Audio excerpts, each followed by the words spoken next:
a drive team, the individuals need to be dedicated to the team, open-minded to improvement, and understanding of each other. They should be able to take long, stressful days together, take direction and criticism well. So when we're picking a drive team, one of the things that we take into account is how dedicated they are to the team. So, we always, of course, we're going to choose students who are there every day and helping out instead of those who are just here every once in a while or just sitting on their phones playing games. Another thing that we have to take into account is how open-minded they are. So when you're on drive team, you're going to be getting a lot of criticism from both your drive coach and scout who are telling you, this is what has to be done, this is the strategy that we're doing, and also you have to be able to make quick decisions on the fly that, the game's always changing, the strategy might all of a sudden, something that we didn't take account for has to be changed. So being able to be coachable and listening to instructions is important, but also being able to change and adapt to the situation.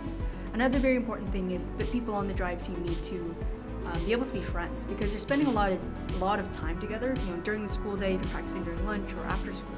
And if you can't have groups of people that won't be able to mesh well together, then it's really hard to work together when you're not a big fan of the other person. It's fine if the drive team members can be silly together, but they also have to understand when to be serious and to focus on what's going on. Another thing that we take into account is what type of student they are. When you're on drive team, it's a lot more of a time commitment that you're coming in after school once the robot is built to be able to practice. And so time management skills is such a huge thing. Because school becomes for robotics, despite how important robotics becomes to a lot of students' lives, school needs to come before anything else. Team dynamic is a really important part of building a strong drive team. Your drive team is going to be spending a lot of time together, and they're going to be depending on each other in some really stressful situations. So it's important that they trust each other and know each other's strengths and weaknesses and get along really well.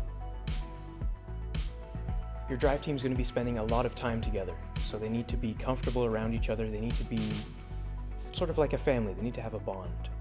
They need to understand each other's strengths and weaknesses, and they need to push each other to build each other's strengths, so that their strengths can complement each other and they fit together as a well-rounded whole.